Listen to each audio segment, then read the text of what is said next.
and it's stuck. Get on my level. And we're back. And by the way, Boogie, you got up early to be here live and in person. So kudos and thank you. Friend of the show. A friend of the show. All right, what'd you think? What'd you think about Giannis? What'd you think about the game? I think he showed us how dominant he is as a player once again. I think I'm looking at it more of a team aspect type deal. I think this was great for their team. They took a lot of hits early in the season with the way they started. With the talent they have on that roster, they weren't where expectations had them. So this is a good momentum boost for them. I can see them, becoming a better team after this deal and, actually having a chance to run in the East. So I think this is great for the Milwaukee Bucks. But obviously with Giannis, he put on the show. He dominated. He was a one-man wrecking crew. I mean, literally. At this point, as far as, just being physically dominant, I think in this era of basketball, he's the closest thing we've seen to like a Shaquille O'Neal. Wow. That's just crazy. As a wing, statement. too. I know. That's quite the statement. By the way, they didn't do the champagne celebrations. There will probably be a banner because the Lakers had one. Are you good with sort of the idea of, hey, guys, this was cool, congrats, but we're not going to pretend like this was the finals?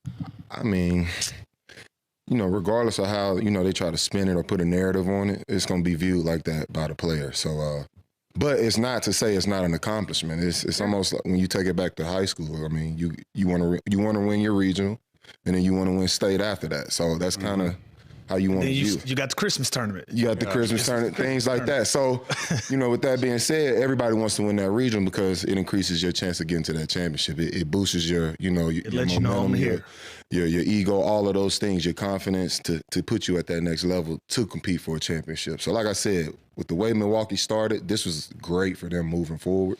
And like I said, I could see them, running the East from this point moving forward. They basically just got like a rehearsal of a game 7 to play before actual playoff start. And it was playoff basketball. That was playoff atmosphere basketball. You know what was interesting? There was a play in the end of the beginning of the third quarter where there was a loose ball by the Thunder bench and Giannis dove on Lou Dort's back. And I asked the ref, I was like, are you officiating this differently other than like a playoff game? He's like, we hadn't been all tournament until tonight. Yeah. So it's like that. You could even tell they were letting him play. I didn't mind it though. I didn't mind it. I enjoyed it, and it actually had me really tuned into the game. Like I enjoyed that part of it. So, moving forward with the issues we are having with ratings right now, I think that's something that they've talked about behind the scenes. Let's put a little more physicality in the game. Yeah. And we ended up getting a really good. Obviously, the score didn't show it in the end, but it was a really good game. So, well, hold on. If you ask them, then why? Yeah, why not just? Well, what's interesting is now the next game the Thunder and the Bucks play is going to have to be less physical. Yeah, it's not the NBA Cup the problem anymore. Is once we go back to our regular season, and we're having games where you got 75 missed threes, you can't call it. Where's the physicality? Right. Yeah, you just got nothing to call. Like, you got it's a lot of running. Let me ask you this. Let me ask you this, Boogie. With this young Thunder team, they struggled last night on the offensive end. You could still see that their parameters was there. The potential of how they can play was there. But it was a bad night to me. I thought it was just, they didn't do their thing.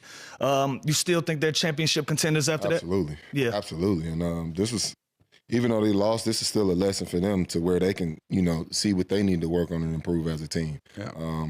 Obviously the head of the snake was Shea. He didn't have his, his greatest performance. But if he has a 25-point efficient night, that's a totally different game.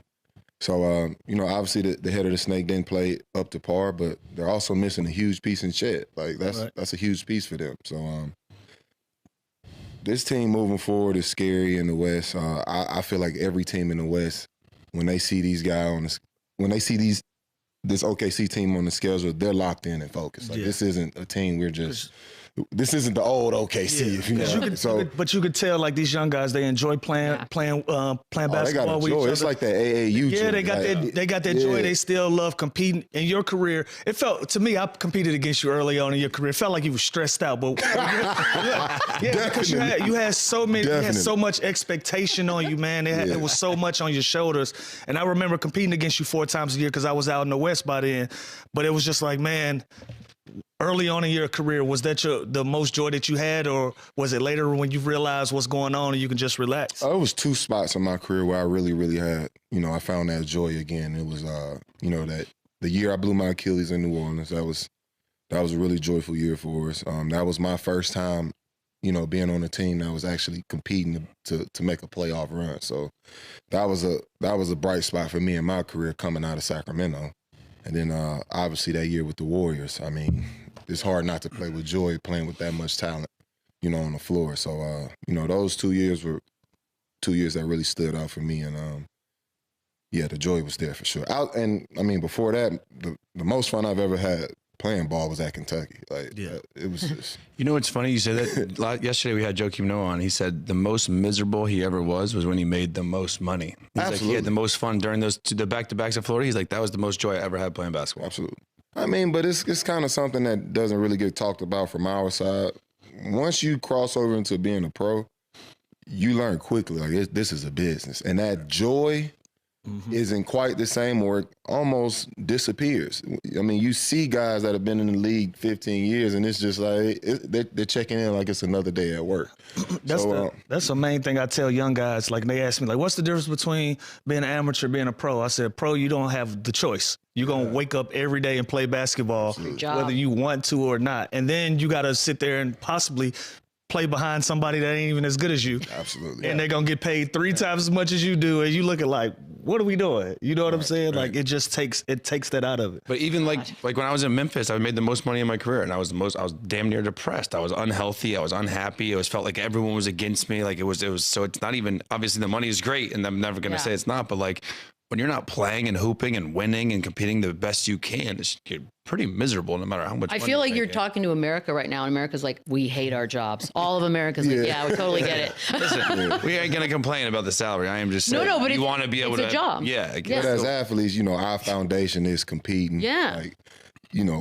Trying to get the best of the next person. So once you cross over into this field, that's kind of taken away. Like Lou said, you can end up in a situation where you're playing behind a guy that's I feel that, Lou. not closely, better Not than you, even, or whatever the case may be, and you just have to swallow that pill. And that alone can steal your joy. Yeah, because every day, and with your friends and family, you're like, why is this happening for this person? I don't understand it. But that's therapy. We don't need to get into it right now. You mentioned the Pelicans, by the way. So the what ifs. Sports are always fun. The conversations about what ifs are great. And Drew Holiday said that one of the biggest what ifs is if the 2017 Pelicans didn't get blown up, y'all would have been title contenders. Do you agree? Absolutely. I don't think the year that I blew my Achilles, it would have happened, but they would have kept that squad together. We definitely would have made a run, at least by year 2, I believe. But Believe that. There's some dumbass GMs out there. So shout out to Dale Demps. Who are you talking about? Put an address on it. Shout out. Dale Dibbs get a zinger. Mike Dunleavy got a zinger. Wow, yesterday from Eddie House. Flying. It's just a dumbass. And don't delete it either. Don't delete it. It's the best part. Don't edit it. Don't do anything. Oh, man. Where are we at right now? Oh, yeah. Here, I'll So do it. did you think you and AD could have been the best duo Yeah. in the league if y'all had stayed together in NBA history? In NBA history, Yeah, that's tough to we say. doing the what ifs. Let's That's go. tough- I like what That's if. tough to say when you got guys like Tim Duncan and David Robinson as teammates. Thank you, So and everything they've accomplished. But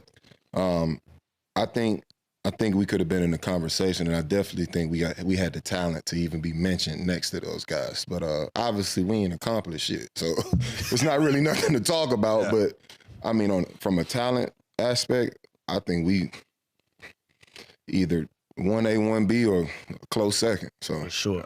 That's why what ifs, this conversation, it can What go ifs are forever. fun. Yeah, I was going to say, do y'all have some NBA what ifs? I definitely got one. Okay. Yeah. My last year in Philadelphia. We take Boston to 7 games. We upset Chicago in the first round. It's me, Drew Holiday, Evan Turner, Andre Iguodala, Mo Spates, Elton Brand, Speezy. Thaddeus Young, Spencer Halls. Man, we had so much talent on that team, and if you in hindsight, 2020, you look at what everybody was able to do individually. Did I say Andre Iguodala? You did. yes, you did. Yeah, you look at what everybody did individually in their careers, from Andre to Drew, the other guys, and it's like, damn, you break us up after we make that run, and everybody was still in their 4th or 5th year in the league, and you break that team up. That's my biggest what if. I feel like my what ifs are all about like injuries. Like, what if D Rose never got hurt? What if Zion can stay healthy? Like Brandon Roy. Remember how cold Brandon Roy was? Like, so like when I look at guys like that, it's like played against B-Roy. Damn, like, what if that The guy injury was what ifs that's a pretty logical one. Do you think injury what ifs too? Like big what ifs? Shit, I think about mine every day. Yeah, so Shit, what if I was absolutely. 6'6", What if my parents weren't white? You know what I mean? Well, and there it is. Here we go. Here we go. I'm glad you Get said us it. on track, Beadle. We No, gonna go let him go. Let him cook. I don't just keep going. Okay, we did have some NBA news outside of the game yesterday. I'm reading this because it's all brand new information about the NBA and the All-Star format. So, one night tournament, 4 teams. 3 teams, 8 All-Stars on those. A 4th team is the winner of the Rising Stars game, first and second year players, of course.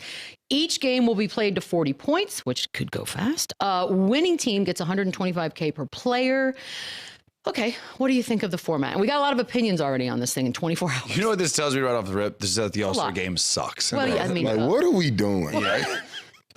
Like, They're basically telling me they'll try anything. Greatest swimmer in the world right here. Hey, there he is. just walking. And fuck it, Nicole put him in the halftime show too. I mean, just like You know what I'm saying? Well, we know the All-Star game sucks, so they're going to have to try something. What would you have done to fix the All-Star game? What's your perspective on it? Simple for me. Really? Just play hard. Okay, but That ain't happening. you can't tell them that because no one's listening. You're gonna tell LeBron to play hard? Like, No, but you know what you can do? If you're LeBron, hey, fellas, look. I do think it starts with leadership. Hey, fellas, Yeah. I listen, I know it's a long season. We going through a lot. We having a good time this weekend. Hey, 4th quarter, we scrapping up. We going to put on for these fans. We going to get up out of here. Everybody be safe, but we going to hoop. Simple and plain. But how? Simple Okay, and- but if simple it's and so plain. simple, how come that just hasn't been said yet? I think And done. nowadays with the whole load management and injuries, I don't think no one's going to ever care. You can't incentivize like home court advantage, like because what if your team's not even really in the hunt? Like you're not going to care as much as someone on the Celtics this year in the All-Star game. So I think the game is chalked up and it's entertainment. I think you can add things like a one-on-one tournament or I would love a one-on-one. like that to me would Well, be the I do think it. that would be must watch. That'd be awesome. Yeah. But that'll be a Saturday night event. Like you'll do a one-on-one tournament. I love the idea of the 3-point contest, adding ladies from the WNBA love in it that. Yeah. and competing. I absolutely love that. Are we scrapping the dunk contest? Scrap the dunk Until contest. somebody good Cool. does it. Because It's not much more you can do. Like, it is, but we don't want to see it from the people that are particularly. Yeah. We want jobs. We want the best players in the world to do players that. to that's it's All-Star weekend. right. You dig what I'm saying? Absolutely. So We getting those are- guys out the G League and shit. Yeah, those are things that you do on Saturday night. But Sunday night, again, I think we were in that kind of gray area. You asked, why wouldn't LeBron or somebody have that conversation? We keep having this conversation, and the narrative is it's a changing of the guard, right? So maybe I'm just as a theory. We just talking basketball. Maybe he's just to the point where it's like, well, who's the next leader? Who's going to be the next guy that lead us Anthony into the next Edwards? generation of guys? And I'm going to step back and let y'all do y'all thing because I Right. won't be here for the next 3-4 years. Okay, so here's the right. So KD came out yesterday, said he hates it. He just wants it to just East-West. What are we doing? I'll play devil's advocate for a second. I'll speak for the fans. Number one, you could make the argument that Kevin Durant and all the other guys sort of stopped trying really, really hard in the All-Star game. So that's why they're trying to tweak it. And then Boogie, you said something in the break that was interesting. The idea of these guys potentially losing to a Rising Stars team might up the ante and the competition. It's definitely like a form of reverse psychology from the It's league. like the select team beating the USA team. And I also think it's to where the league is now putting the responsibility on the players and taking the pressure off themselves. So it's like, all right, since we can't talk y'all into playing hard, we're going to put the pressure on you. Now you have to play against these young guys and face the chance of embarrassment on the national stage of losing the guys in the G The League. problem is you don't have to go. So how many players now are going to be hurt come Well, you know the league will find. That's Well, a the great- league will find the that's a league. great point. And Now there's, that you have and there's this going to be so many manager had it, it's like, replacements. There's going to be replacements that aren't really all-stars that aren't scared to lose to a rising star. So there's, you know what I mean? So I mean, wouldn't I everyone don't be think kind they're of scared? I don't think they'll be scared to lose. I think they'll look at it like it's beneath them. Like, yeah, for sure. Like, I'm Yeah, not trying cool. to, Right. So you're 100%. telling what I'm hearing is this just isn't fixable. So just cancel the All-Star thing. I'm telling you, It's not great. just It's boring. 4 quarter, dog. Just play hard. So I'm each not gonna budge. player on it. has to play a quarter as hard as possible. Like No, baseball does no, it. it's not Baseball, even- everybody it's gets not even in. the hardest possible, but you know the fans, they ain't crazy. They like make it past the eye test. Just make it past the eye test. Just at least some pick and rolls. Somebody actually stepping in, maybe take a charge, rotate, Rotate. anything, like anything, just so the fans. Can we get some more controversy in the game though? Like, I feel like the league is really at a point where everybody is friends. Like growing up watching the game, like it was real controversy, and not anything that's going to get carried out of hand, but like this guy doesn't like this guy. It carries over throughout the season. Like those type of storylines. I love that. Kobe really wanted the crown. You feel me? MJ Like really wanted Kobe the didn't like crown. anybody. Like, I and wanted to be. It showed on a nightly. Like so, but we're now in a league where you can't even really show emotion anymore. So. I feel like that part of the game has kind of taken away the competitive spirit as well. Let's bring hate back. Let's just work on that.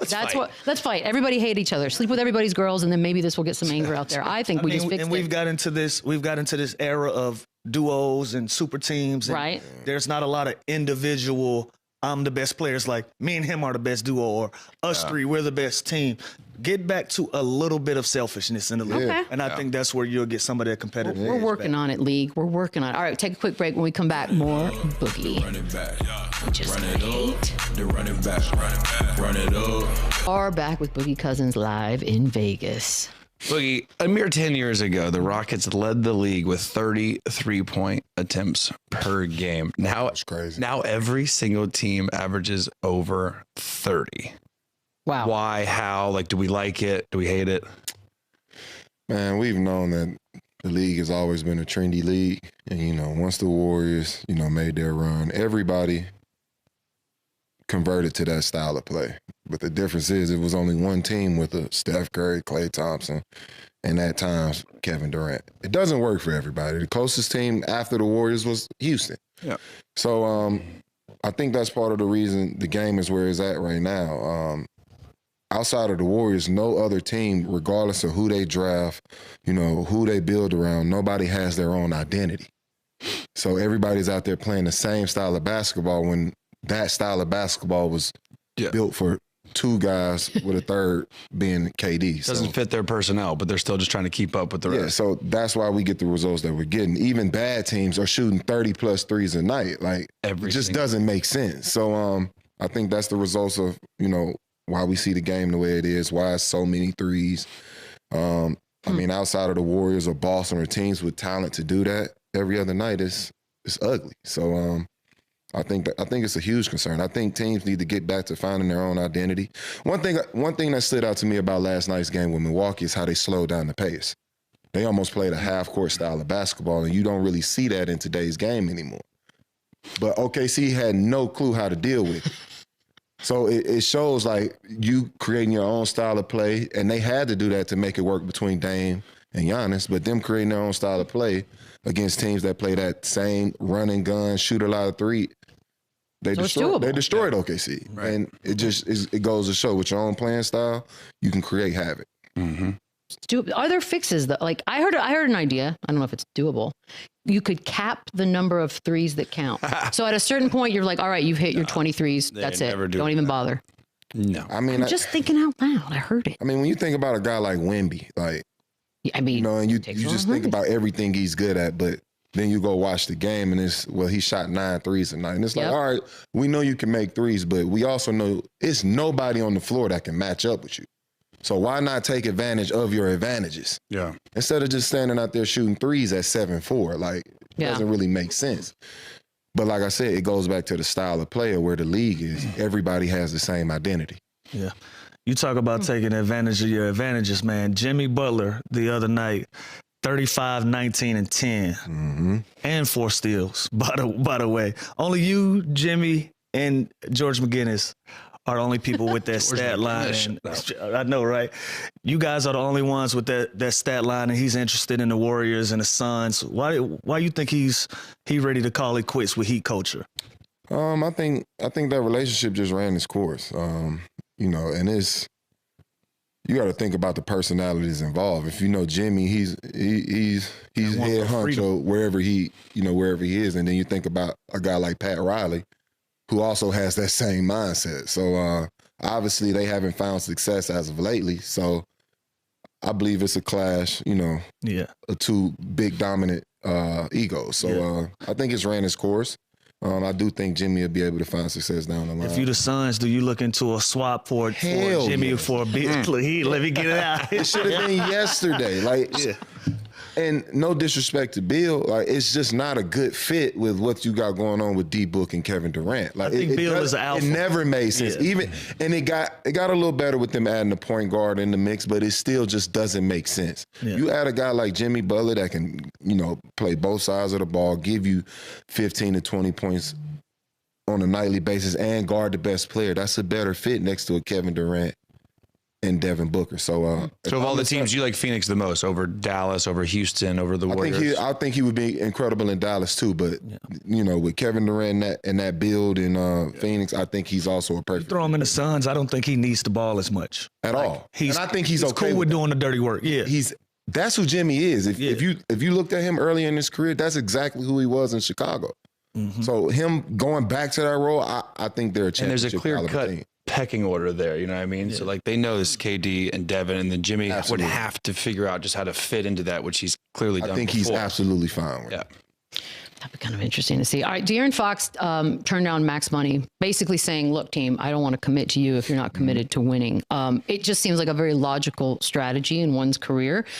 Should more people do this to sort of put pressure to the team to start putting something together before I stay? It's always a risky move. Yeah. Or take that 250 and then ask for a trade. And the reason I can say that is I did the same exact thing with the situation in New Orleans, and I ended up getting injured that contract season. Yeah. So it's a risky move, and obviously we wish him health and wish him well. But it's a risky move, and hopefully the strategy plays out in his favor. And from his perspective, I can understand this. You're in a situation where you've been there, I would say close, pushing the 10-year mark now. He's been there for a while.